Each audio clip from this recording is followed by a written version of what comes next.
আপনি বললেন পুলিশ প্রধান নিয়ে কথা বললেন, একজন পুলিশ প্রধান নিয়ে আমাকে বললেন আমার সাথে জড়িত। তার কাছ থেকে সুবিধা নেয় নাই কে কে? একটু হাত উঁচু করুন তো। সুবিধা নেয় নাই কে কে? আমার কথা হচ্ছে কি, সে ঘুষ খাইছে ধরেন, সে যেই হোক, সে যদি আমাদের দেশের কোনো ক্ষতি করে থাকে, সে পুলিশ প্রধান হোক, যেই হোক, তার শাস্তি হওয়া উচিত। সে যদি আমি হই, আমারও শাস্তি হওয়া উচিত। আমার কথা হচ্ছে পুলিশ প্রধান যদি ঘুষ খেয়ে থাকে, সে তো রেখা খায় নাই, তার আশেপাশের এগুলো কোথায়?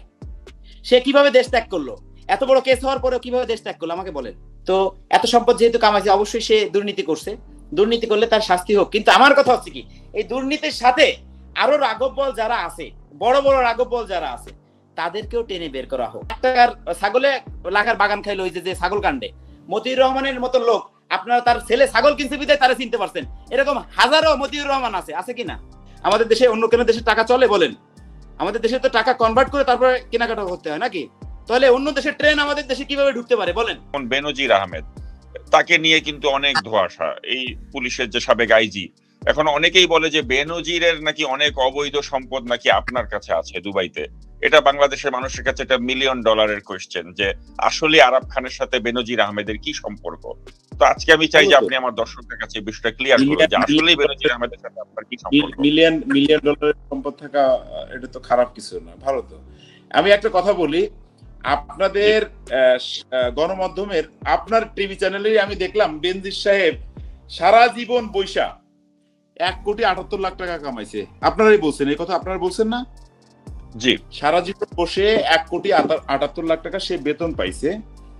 তো যদি সে সারা জীবন বসে 1,78 লাখ টাকা বেতন পায়, সে কিভাবে 200 বিঘা 300 বিঘা কিংবা দুবাইতে হোটেল কিনতে পারে, কিংবা 200 বিঘা জমি কিনতে পারে? এটাই তো আপনাদের প্রশ্ন ছিল গণমাধ্যমের কাছে নাকি? জি। আমি আপনাকে ছোট্ট একটা কথা বলবো। এই আমরা যে টপিক নিয়ে কথা বলতেছি, আমি আপনার কথা ফিরে আসবো, বেয়াদবি নেবেন না। আমরা যে টপিকটা নিয়ে কথা বলতেছি ফিল্ম জগৎ নিয়ে, আমি একটু ফিল্ম জগৎ নিয়ে কথা বলি। বাংলাদেশের ফিল্ম, আপনি জানেন কোন সফল কোন ফিল্ম এখন নাই। রাজ্জাক শাবানার আমলে আমাদের একটা রূপালী পর্দা ছিল, সবাই ফিল্ম দেখতো। ওই সময় ফিল্মে প্রচুর পরিমাণ প্রফিট হইতো। আমাদের দেশে অনন্ত জলিলের মতো মানুষ ফিল্ম বানায় 20-30 কোটি টাকা খরচ করে। আসলেই কি 20-30 কোটি টাকা দিয়ে ফিল্ম বানায়? আমাদের দেশে আপনি দেখবেন রাষ্ট্রপতির ছেলে, উনি একজন বিখ্যাত প্রযোজক। এই যে আপনারা চ্যানেলে বলেন কিনা যে উনি একজন বিখ্যাত প্রযোজক? এটা আপনারা বলেন কিনা, জানেন কিনা? আপনি কি জানেন রাষ্ট্রপতি? আমি তাকে জানি যতটুকু, আমি তাকে নিয়ে অনেকগুলো ভিডিও নাগরিক টিভিতে করেছি। আমি বিষয়টা অন্যভাবে দেখি, যে তিনি রাষ্ট্রপতির ছেলে, তার বাবা রাষ্ট্রপতি হওয়ার আগে তিনি নাটক প্রডিউস করতেন বা ছোটখাটো সিনেমা প্রডিউস করতেন, কিন্তু এখন তার বাবা রাষ্ট্রপতি হওয়ার পরে প্রডিউস করেন। এইখানে জায়গায় আসেন, আমি আপনাদের চোখটা আরো খুলে দিই, কারণ এখানে আপনারা তো সাহস পান না, সবাই সাহসটা পায় না। একটা পুলিশ প্রধান যদি সারা জীবন বসে 1,78 লাখ টাকা বেতন পায়, তাহলে তার বাবা কি ছিলেন? রাষ্ট্রপতি কি ছিলেন? আপনার কাছে প্রশ্ন করছি, উনি কিসে চাকরি করতেন? সরকারি চাকরি করতেন। আমিও মনে করলাম উনি পুলিশ প্রধান ছিলেন না, উনিও একটা সাইডে একটা মানে দুদকে কিংবা কোনো একটা জায়গায় ছিলেন। উনিও 1,78 লাখ টাকা সারা জীবন বসে কামাইছে। হ্যাঁ, তাহলে তার ছেলে কিভাবে 10 কোটি টাকা দিয়ে ফিল্ম বানায় আমাকে বলেন? তার খোঁজ তো আপনারা নিতে পারবেন না। তার খোঁজ আপনারা কেন নিচ্ছেন না? আপনারা যারা সাংবাদিক ভাইরা আছেন, একজন সেও না, অন্য কেউ নিয়েছে কিনা আমি জানি, আমি নিয়েছি। এবং আশরাদ আদনানের অনেক দুর্নীতি আমি এই রাষ্ট্রপতি এখনো রিটায়ার করে নাই, বিধায় আপনাদের কোনো সাংবাদিকের সাহস নাই যে রাষ্ট্রপতির ছেলেকে নিয়ে আপনারা কথা বলবেন। এটা আপনাদের সাহস নেই। আমি একটা ভিডিও বানিয়েছি আশরাদ আদনানের বিরুদ্ধে, এবং আশরাদ আদনানের যত দুর্নীতি আমি প্রকাশ করেছি। এটা আপনি ভাই, আপনার সাথে আসার কারণটা কি? সবার সাথে তো আরাব খান যায় না। আরাব খানকে প্রত্যেকটা চ্যানেল ফোন করে লাইভে যাওয়ার জন্য। আমি কারোর সাথে, আমাকে আপনারা এমন ভাবে তৈরি করছেন, আমি নিজেই একটা চ্যানেল এখন।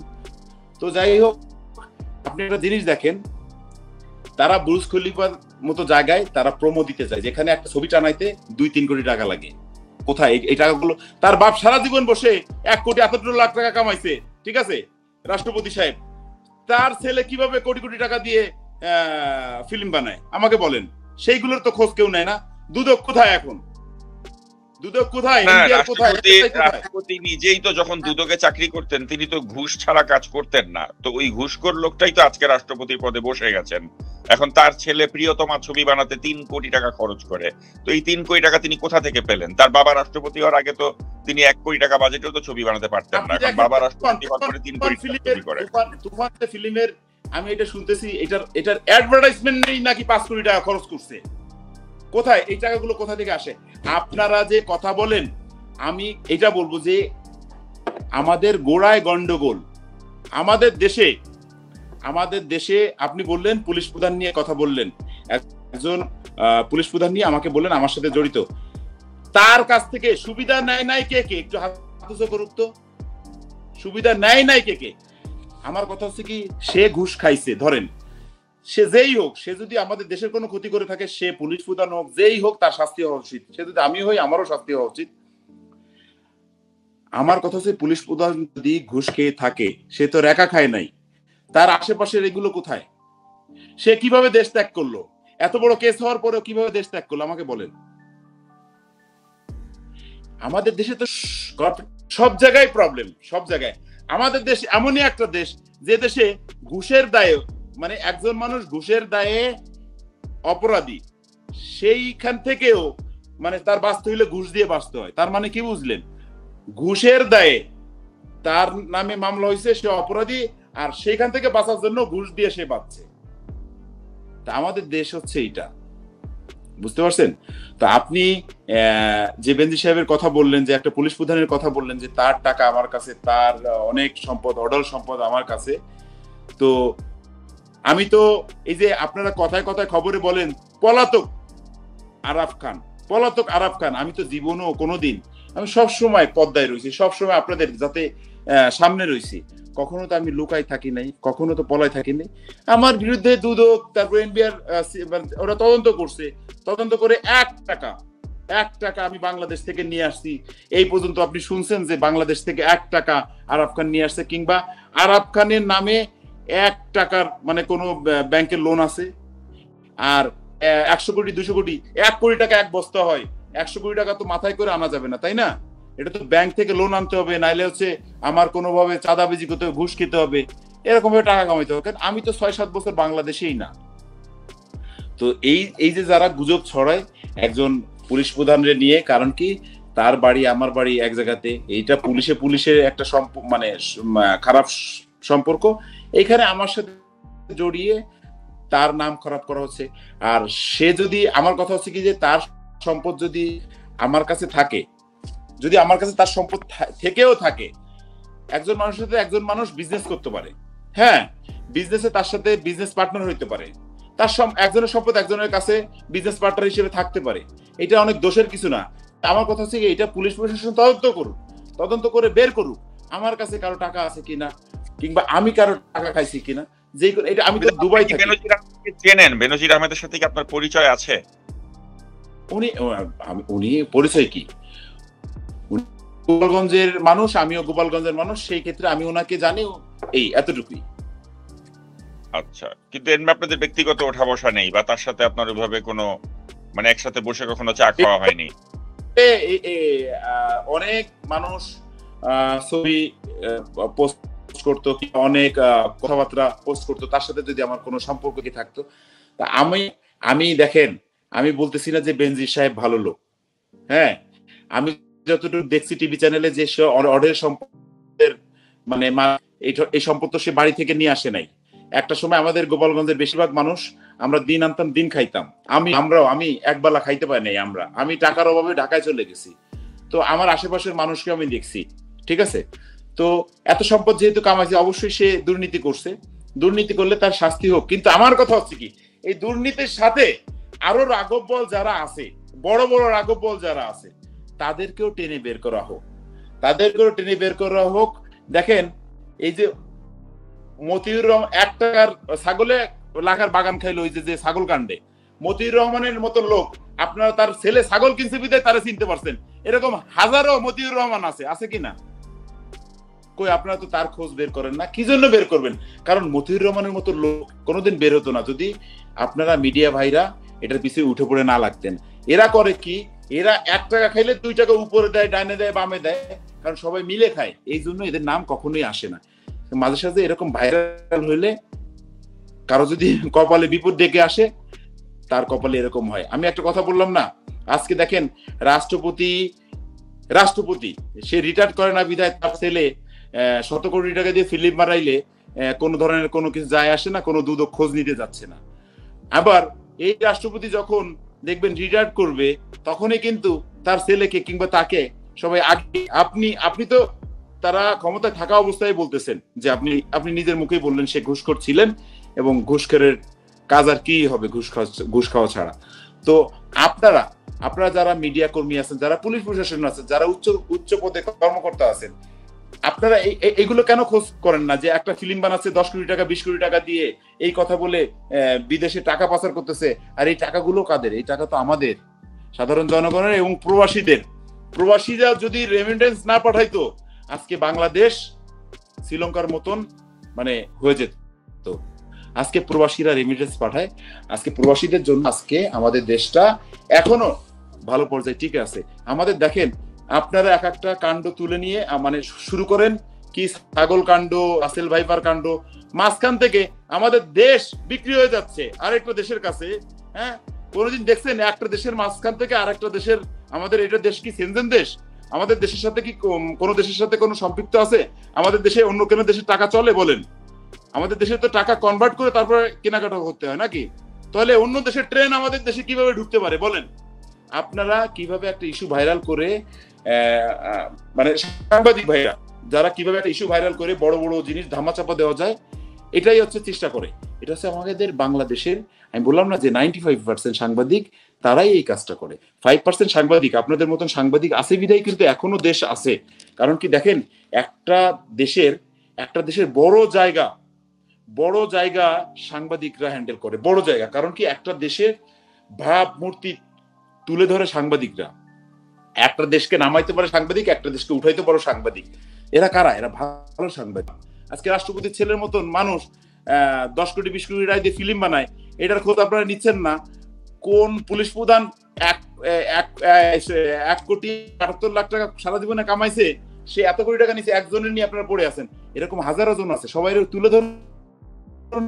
দেখবেন সাংবাদিকদের যেখান থেকে যাবে সেখান থেকে এইভাবে সেলুট দিবে যে সাংবাদিক ভাই। আজকে দেখবেন আপনাদের কমেন্ট গেলে সাংবাদিকদের, আমি যেসব ছাড়ি, সাংবাদিকদের অনেক গালাগালি করে। এটা কিন্তু আপনারা নিবেন না, কারণ এটা ভালো সাংবাদিকদের কখনোই কিন্তু কেউ গালাগালি করে না। ভালো সাংবাদিকদের কখনোই কোনো গালাগালি করে না। গালাগালি করে কিন্তু যারা খারাপ সাংবাদিক, যারা আপনাদের নাম খারাপ করতেছে ভাইজান। জি, আর আপনি বলছিলেন যে ছাগল কাণ্ডের আলোচিত যে মতিউর, এই মতিউরের প্রসঙ্গে আমি জানি আপনার কাছে কিছু তথ্য আছে যে দুবাইতে এই মতিউরের অবৈধ সম্পদ বা কি, সেটা নিয়ে যদি আমাদের তার শালাকে আমি চিনি, তার শালাকেই চিনি।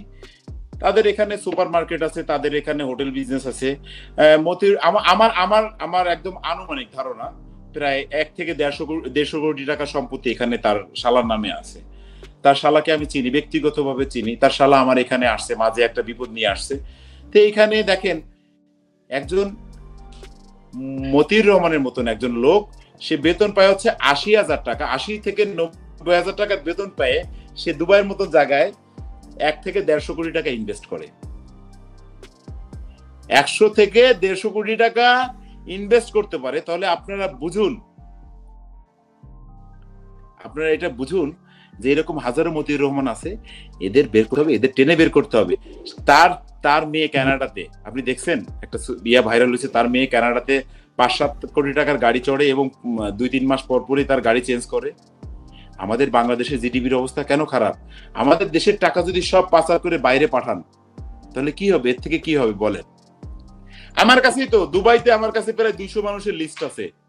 200 মানুষের লিস্ট আছে যারা দুবাইতে অডেল সম্পদ করছে, বাড়ি করছে, গাড়ি করছে। আমি জানি কালকে দুবাইতে আমার বিরুদ্ধে ইনভেস্ট করা হবে, আমাকে মেরে ফেলানোর জন্য, কিংবা আমাকে ফাঁসানোর জন্য, কিংবা আমাকে জেলে দেওয়ার জন্য। কিন্তু আরাফ খান কাউকে ভয় পায় না, এক আল্লাহকে ছাড়া। আমি কাউকে ভয় পাই না। কারণ কি দেখেন, অনেক ঝড় ঝাপটা পার করার পরেই কিন্তু আরাফ খান আজকে এখানে এখনো বসে আছে। আল্লাহ আমার সাথে আছে। দেখেন, রাখে আল্লাহ, মারে কে? আল্লাহ যদি আপনার পাশে থাকে, আপনাকে কেউ কিছু করতে পারবে না।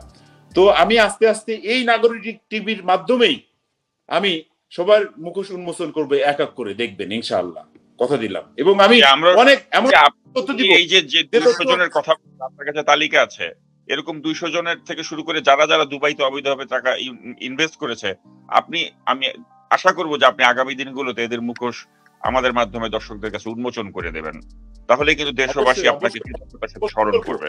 আর এমন মানুষের নাম উচ্চারণ করব, আমার মনে হয় যে আপনি এটা প্রচার করতে পারবেন, কারণ আপনাদের এই সৎ সাহস আছে।